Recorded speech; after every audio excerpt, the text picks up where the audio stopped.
Europe, England, London Heathrow, the world's busiest international airport. January 8th, 1989. It's a Sunday evening, and many passengers are headed home after the Christmas and New Year holidays. The airport is packed. In Terminal 1, passengers check in for British Midland Flight 092 to Belfast, Northern Ireland. It's a regular, hour-long commuter shuttle. Security is tight. It's the height of the IRA's terrorist campaign against British targets. The IRA has killed 416 civilians in nearly 20 years of violence. Healthcare worker Gareth Jones started a new job in Belfast 3 weeks ago. Can I ask you one or two security questions if I may, sir? Security checks are a way of life. If you lived in Northern Ireland at the time, you got quite used to security. It was a period when there was heightened security there. You look after these things, right? You look after Mother. Thanks. Bye. The IRA isn't the only reason for Heathrow's high security. Lockerbie, Scotland. 3 weeks earlier, a terrorist bomb blows apart a Pan Am 747 flying from Heathrow to the US. The explosion kills all 259 people on board and 11 more on the ground. It's the worst ever terrorist attack on a US airliner. The authorities suspect it's the work of an Arab terrorist group.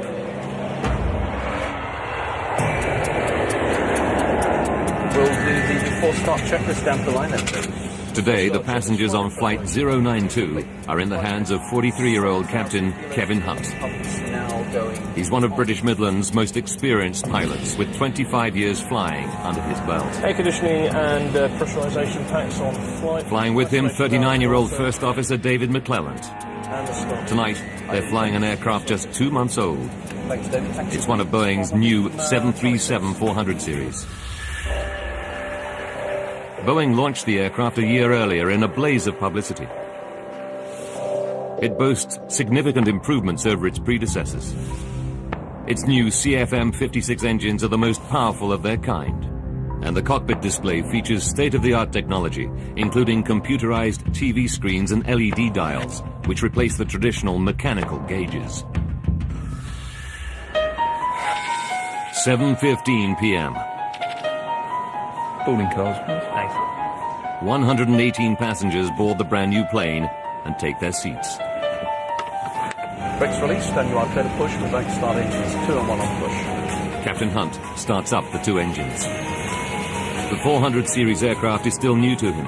He's clocked just 23 hours. First Officer McClelland has 53 hours. All pressures rising. Seatbelts on there, sir?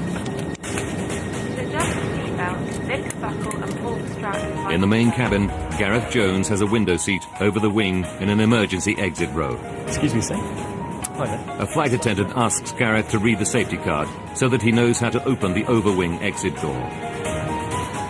Normally he was pretty blasé about it, but it was pleasantly done, and it would have been ill-mannered not to. Air traffic control clears Flight 092 for takeoff.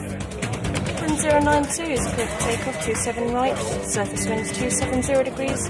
Weather conditions are perfect. Takeoff runway 27 right, happy to go? Let's go. First Officer McClelland throttles the engines up.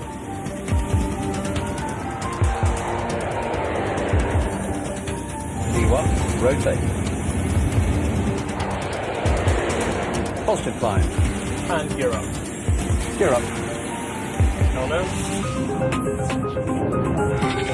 7:52 p.m.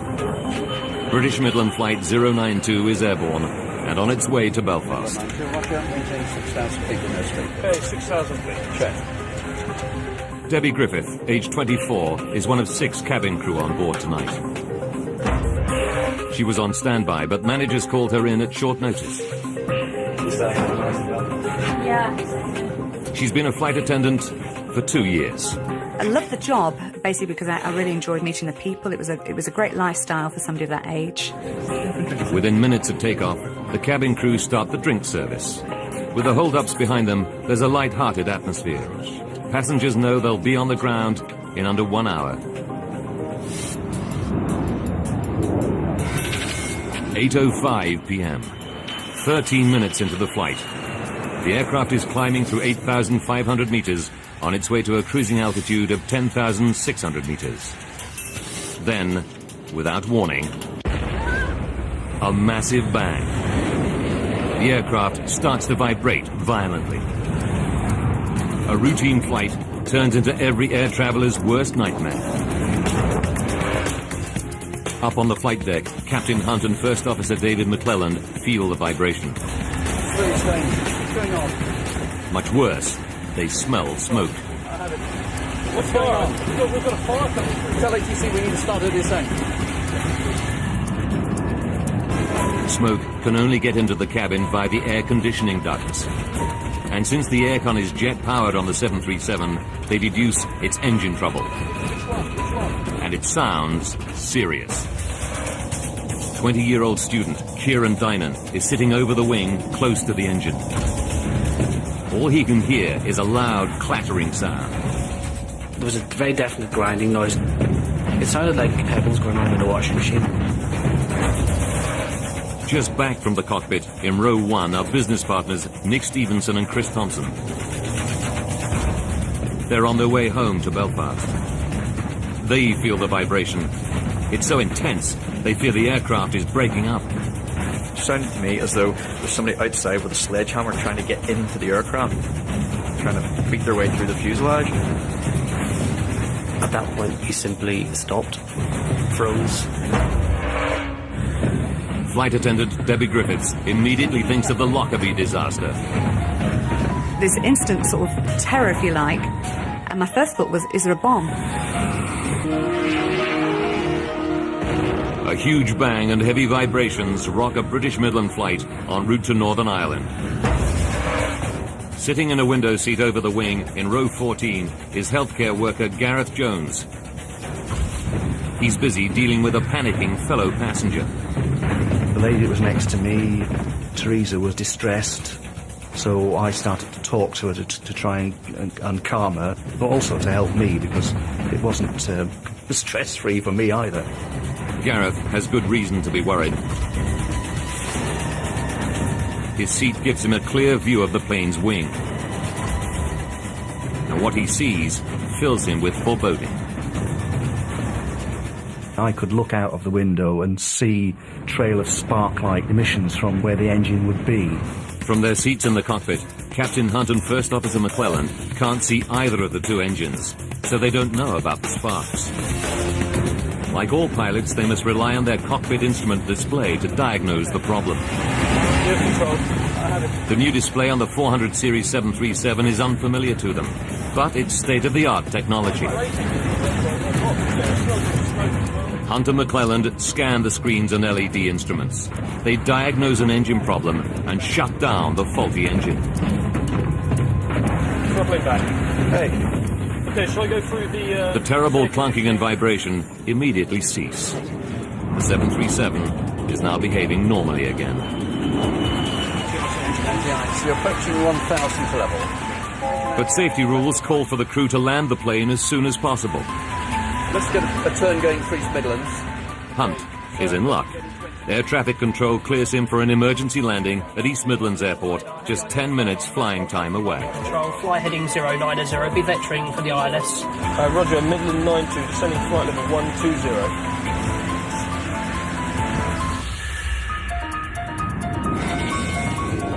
(8:10 p.m.) Ladies and gentlemen, this is Captain Kevin Hunt. Maybe aware we've had a problem with the aeroplane. The captain goes on the intercom to calm his 118 passengers and to tell them he shut down the malfunctioning engine. We are on port, therefore unable to continue our flight into Belfast. He says they'll be safely on the ground in 10 minutes. There should be perfectly routine landing, as I say. Gareth Jones is relieved to see that the problem engine has stopped throwing out sparks. He's convinced the captain now has everything under control. 8:17 p.m.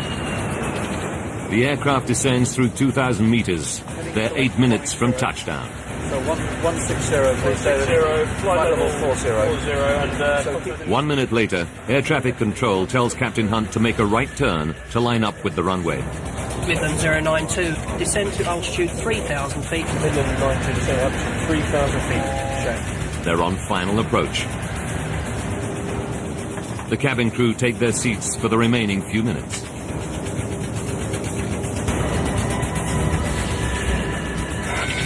(8:20 p.m.)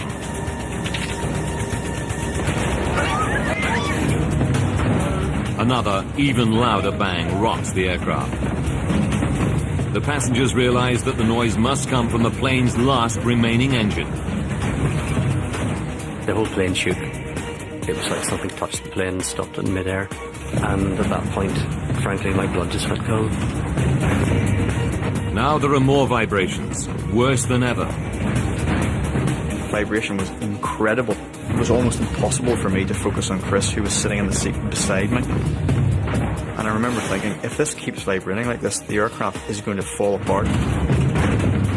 Being absolutely terrified, not really knowing what was going on. Gear down.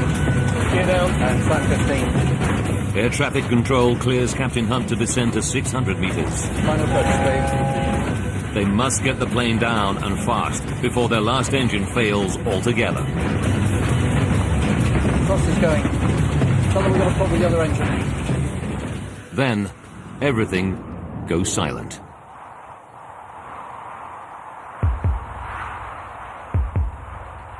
The plane's last engine has given out.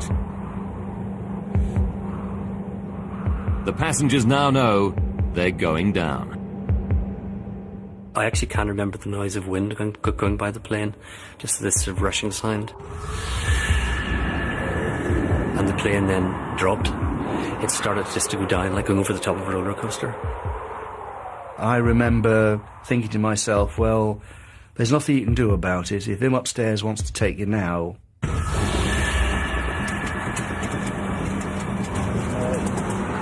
Captain Hunt has lost both engines. With no forward thrust, the plane is now fighting a losing battle with gravity. 166, 10 knots. Hunt orders the first officer to try to restore power. McClelland begins the reignition sequence, but they're losing height rapidly. Now the left engine catches fire.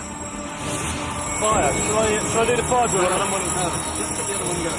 She's not going. The 737 is dropping out of the sky. Captain Hunt's control column starts to shake violently. The ground proximity warning system tells him he's coming down too quickly. The pilots can see the airport runway lights less than 2 kilometers away. But there are more lights closer to the plummeting plane. The lights of the M1 motorway, the UK's major north-south artery. If they crash on the motorway, the death toll could be horrendous. It's not going. But Captain Hunt is all out of options. The ground is coming up fast. Somebody on board said, Jesus, we're all going to die. 8:24 p.m. British Midland Flight 092 is just 1 minute from East Midlands Airport. Flaps one, please. Speed 190. Captain Hunt can see the runway lights, but he's lost both engines, and one's on fire. His only hope, to keep the aircraft airborne long enough to crash land on the runway. The passengers haven't heard from the captain for 10 minutes, but they know they're going to crash. Stupid thoughts go through your head, like who's going to cut the grass. Part of your brain is saying, this plane's crashing, and part of it was saying, it can't be, because it doesn't happen. Now Captain Hunt can see the village of Kegworth.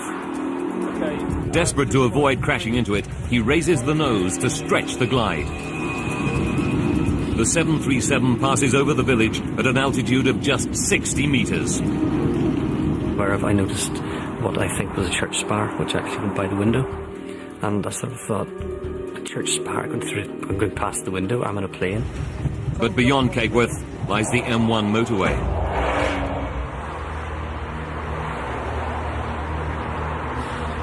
If Captain Hunt can get across this 6-lane road, the safety of the runway is just 900 meters away. Get that.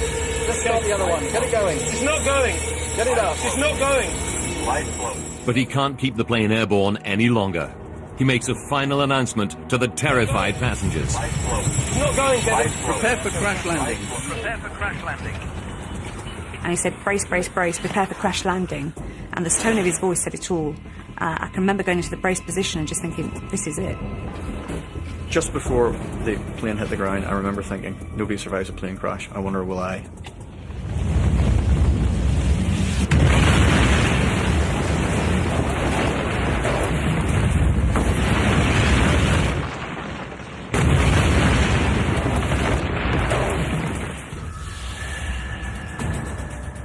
30 meters before the motorway, the tail section hits the ground and bounces back into the air.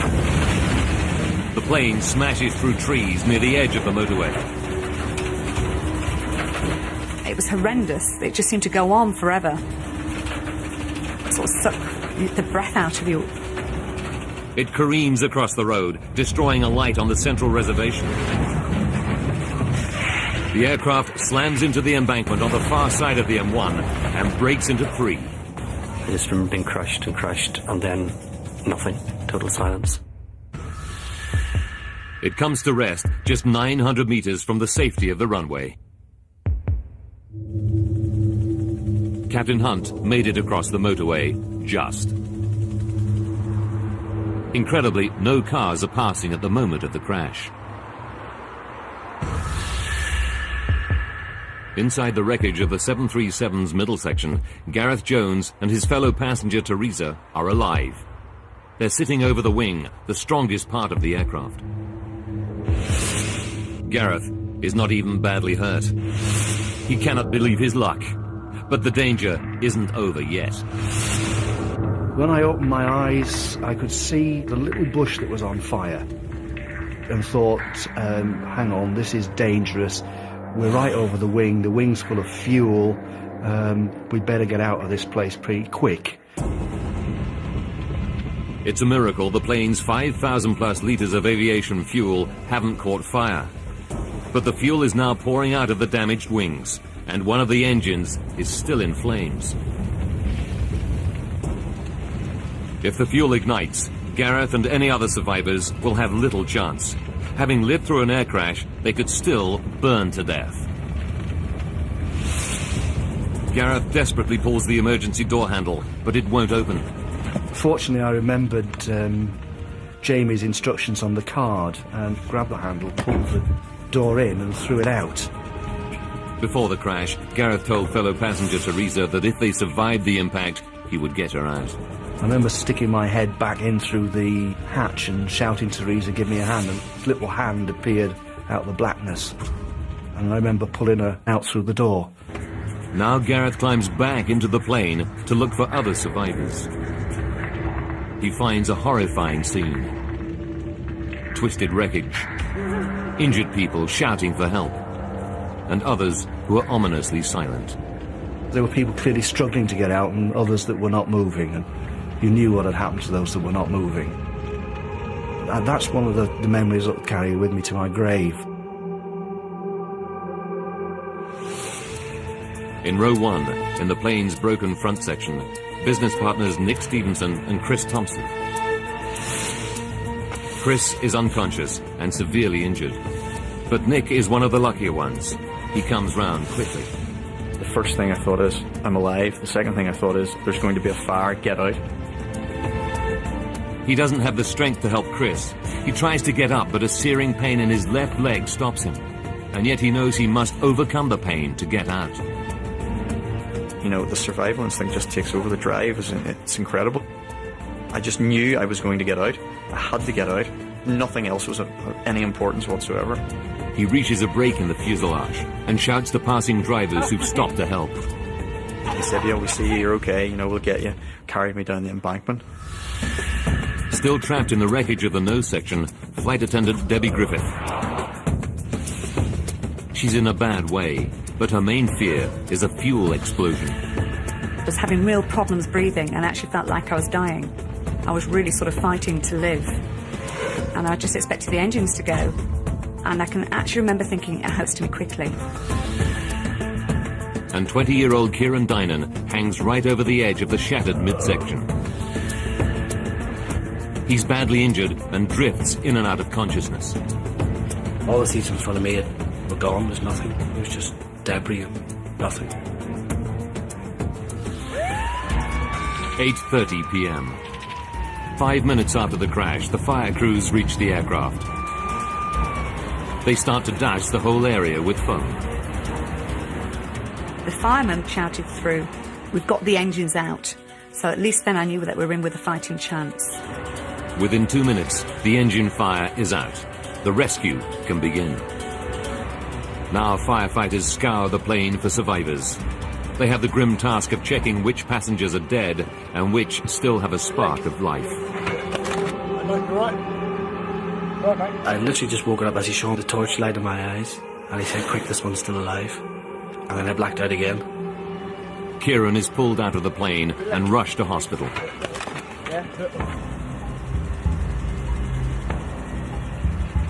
8 hours after the crash, rescuers pull the last survivor from the wreckage of British Midland Flight 092. The time is 4:20 in the morning.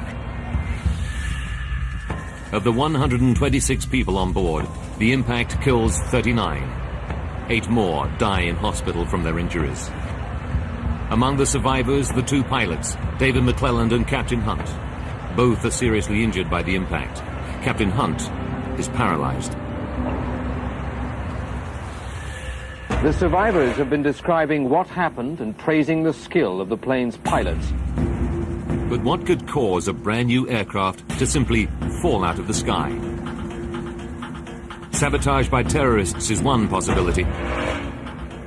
It's just 3 weeks since a Pan Am 747 exploded in mid-air above the village of Lockerbie in Scotland, killing 270 people. Did a terrorist bomb down this plane too? Now, by rewinding the day and by going deep into the investigation, we can reveal what really happened on Flight 092. Advanced computer simulation will take us where no camera can go, into the heart of the disaster zone.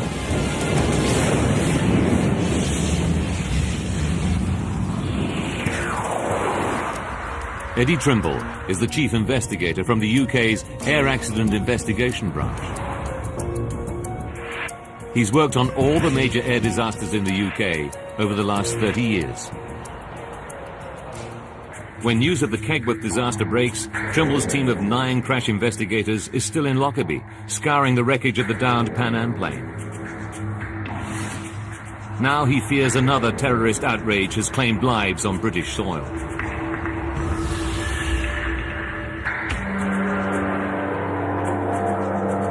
Trimble arrives at the crash scene around midnight, just 4 hours after the accident.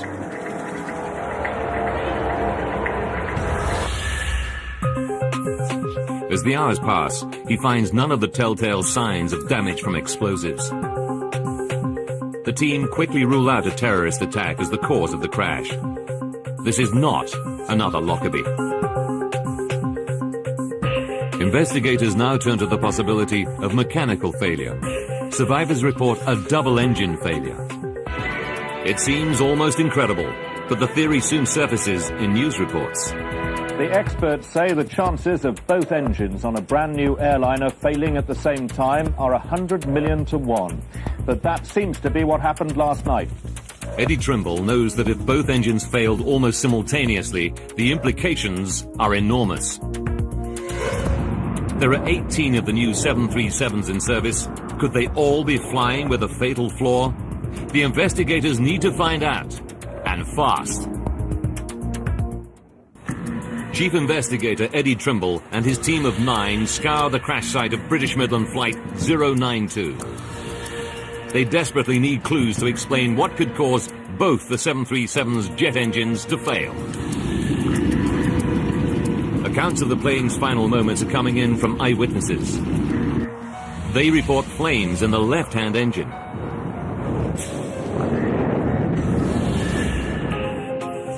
Trimble starts to probe the left engine. It's not an easy job. The crash impact seriously damaged it. But he soon finds something that's clearly not crash-related. The fan blades. Most of them are severely damaged or fractured. Trimble concludes that the fan blade fracture threw debris deep inside the engine. The resulting damage was fatal.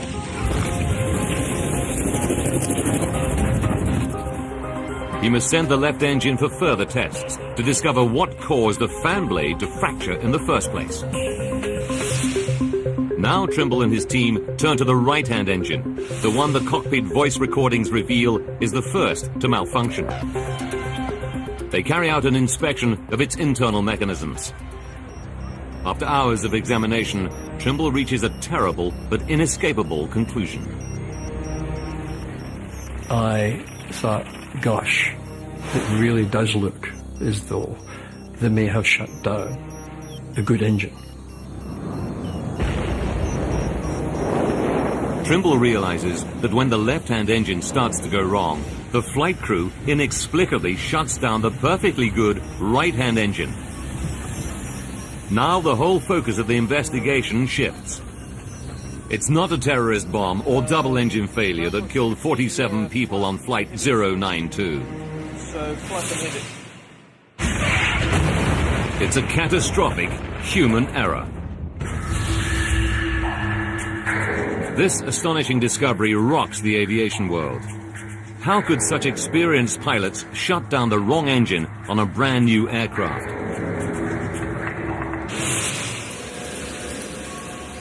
Trimble knows that the plane is one of the new 737-400 series launched a year earlier. First Officer McClelland has flown just 53 hours on the 400 series.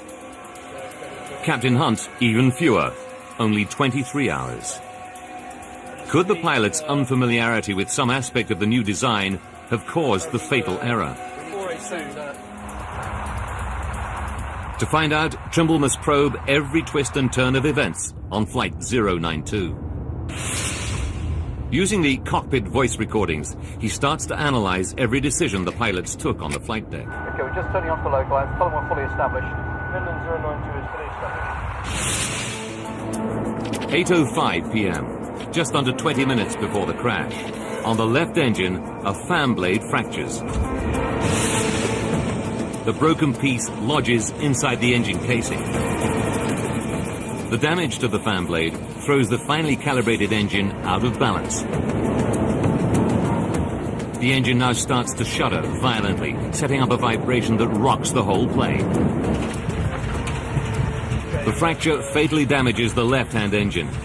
It's now just a matter of time before it fails altogether. The flight crew feel the vibration and smell smoke escaping through the damaged engine seals into the air conditioning duct. They wrongly assume there's a fire in one of their two engines.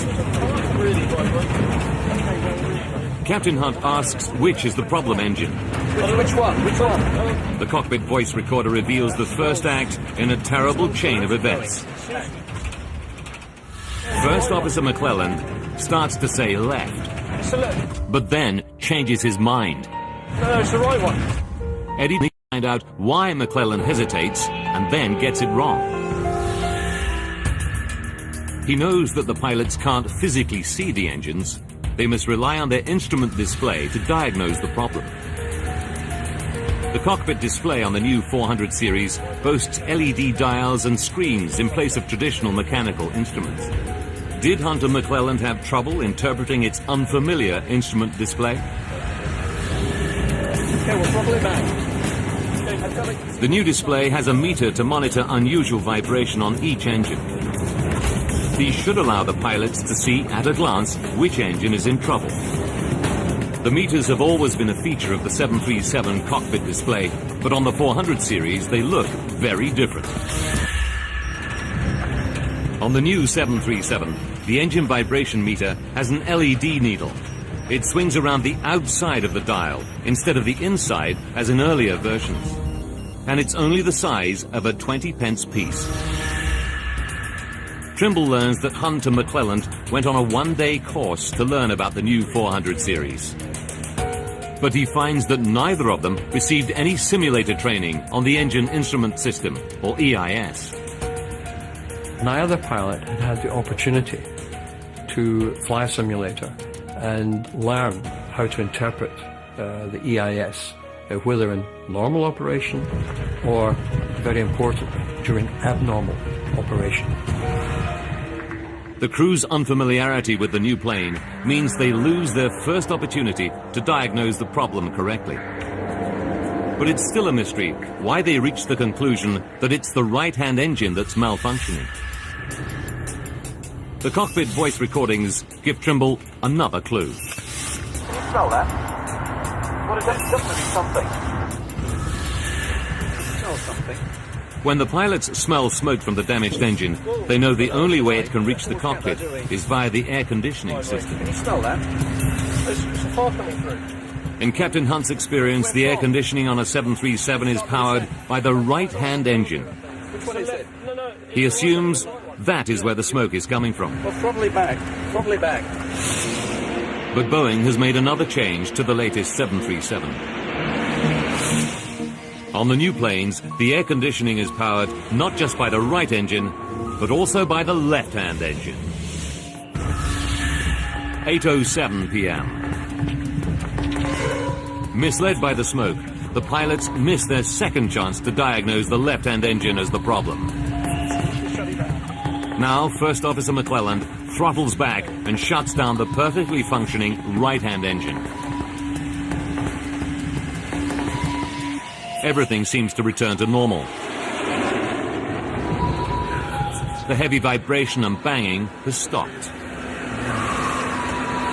Ladies and gentlemen, this is Captain Kevin Hunt. If you've been aware in the cabin, we've had some smoke. And that's, A relieved Captain Hunt even goes on the intercom to tell passengers what he's done. Had to shut the right engine down as a result. We can't be... But Hunt's mention of the right engine confuses many passengers.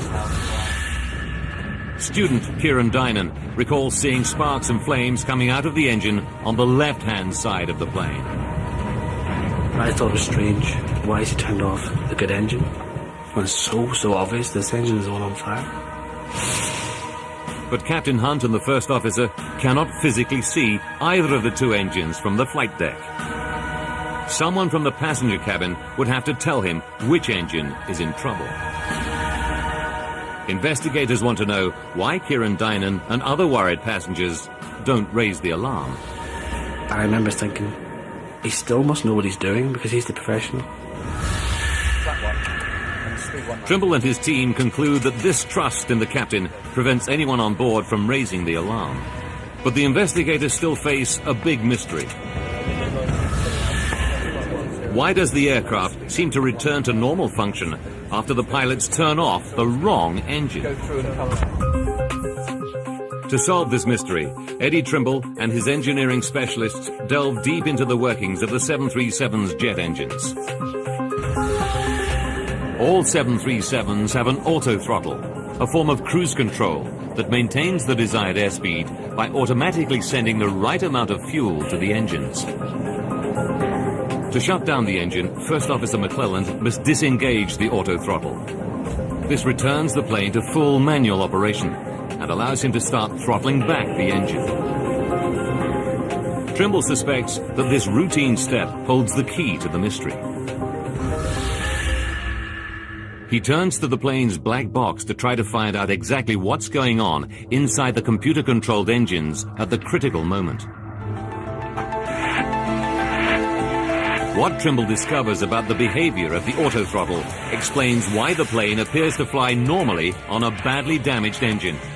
It's a major breakthrough.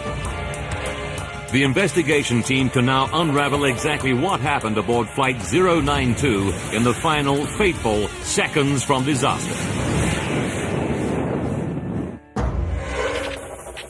8:05 p.m.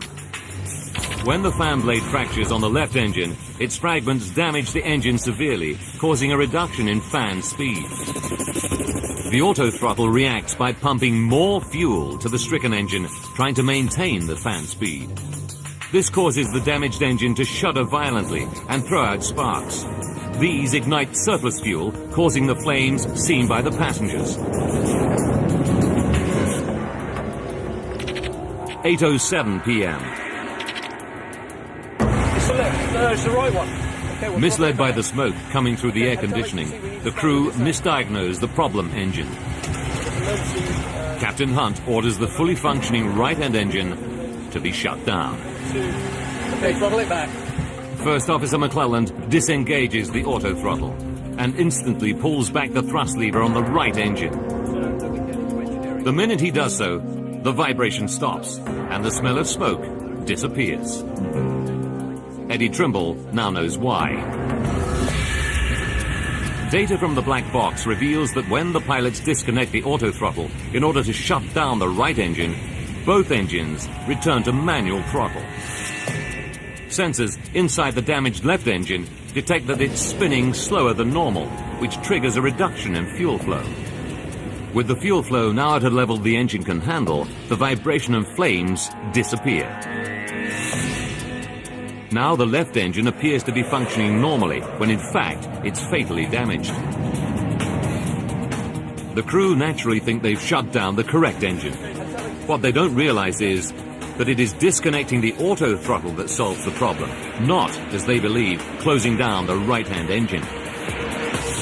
That particular effect of the auto throttle was the clincher which caused both pilots to believe that in retarding the right engine, they had identified the engine which was malfunctioning.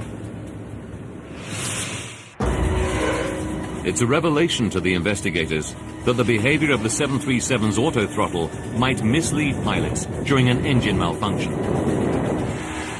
And investigators are about to discover how a last terrible twist of fate snatches away the final chance to save Flight 092. You're ready to be closing the localizer from the right. Eddie Trimble has one piece of the puzzle still to fit. Why did the flight crew not notice that they'd shut down the wrong engine in the 20 minutes they had between the initial crisis and crashing? Trawling through every nuance in the cockpit voice recordings, Trimble finds a poignant moment. 12 minutes and 15 seconds to disaster. The plane seems to be back to normal, but Captain Hunt's training tells him that after an in-flight crisis, it's essential to review all decisions to make sure no mistakes were made. What did we actually get? We got vibration. But just as he starts his review, air traffic control interrupts him. The surface wind is indicating westerly at 5 knots.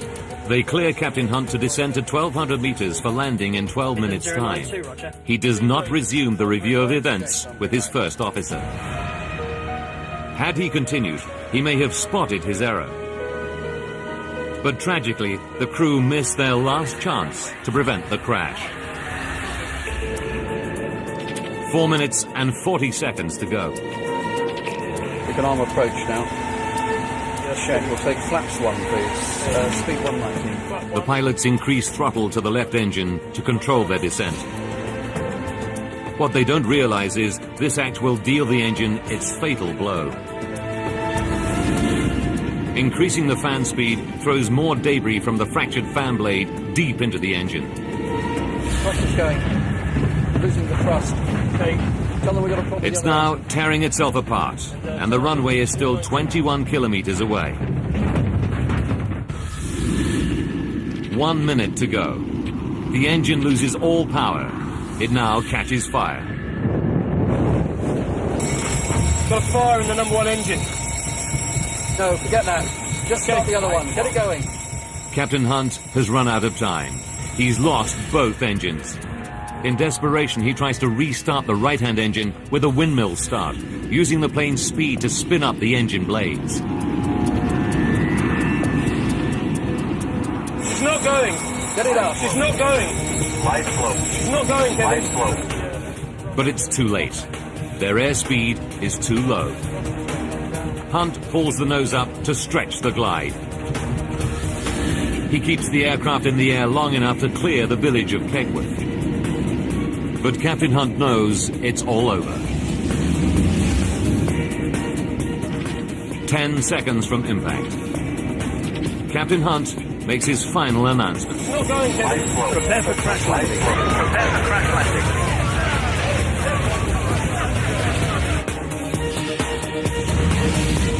At 8:24 and 43 seconds, British Midland Flight 092 crashes into the motorway embankment at 185 kilometers per hour.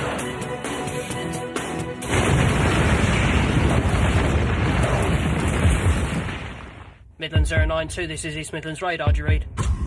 Midland 092, this is East Midlands radar, do you read? Midland 092, East Midlands, do you read?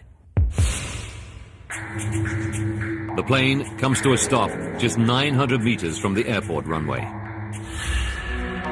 But 5 months after the crash, there's a final twist in the tale.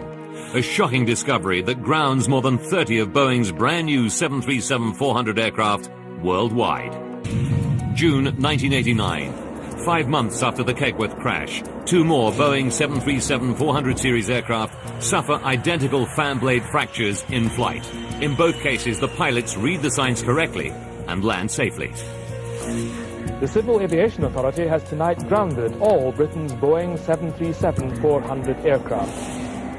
Aviation authorities around the world ground all planes with the same type of engine for urgent inspection. CFM, the engine's manufacturer, discovers a design fault in the fan blades. Running at maximum power above 7,600 meters, the low air density sets off a previously undetected vibration in the blades. The resulting stress can lead to fractures. It emerges that the engine was never tested in flight. The 737-400 aircraft and its engines are an upgrade of the 300 series. The engine was only bench tested in a laboratory. A flight test was not mandatory. If it had been, the potentially catastrophic vibration effects on the blades might have been detected. The engine manufacturer has to redesign the engine and refit 99 400 series aircraft. Aviation regulations now require manufacturers to flight test all new engines. Just over 18 months after the Kegworth air crash, the Air Accident Investigation Board publishes its report. It concludes that although the pilots made an error in shutting down the wrong engine, there were mitigating factors. The pilots had received no flight simulator training for the 737-400 series. 18 months. That meant the first time they faced an emergency, it was for real. Rotate. The vibration meters weren't prominent enough. And if a member of the cabin crew had alerted the captain to the flames coming from the left engine, which he couldn't see from the cockpit, the crash could have been averted. But for the survivors, the flight crew are heroes. It was just very, very sad that it was so close to have made it. And, you know, to have those 2 pilots put at such risk and to have worked so hard to have got so close, it's upsetting. The lessons learned from the Kegworth crash have had a wider impact on aviation safety. Boeing redesigned cockpit displays for new aircraft, making them easier to interpret. Simulator training is now mandatory if the design of an aircraft changes substantially. And airline training around the world now emphasizes and encourages full communication between cabin and flight crews, particularly during an in-flight emergency.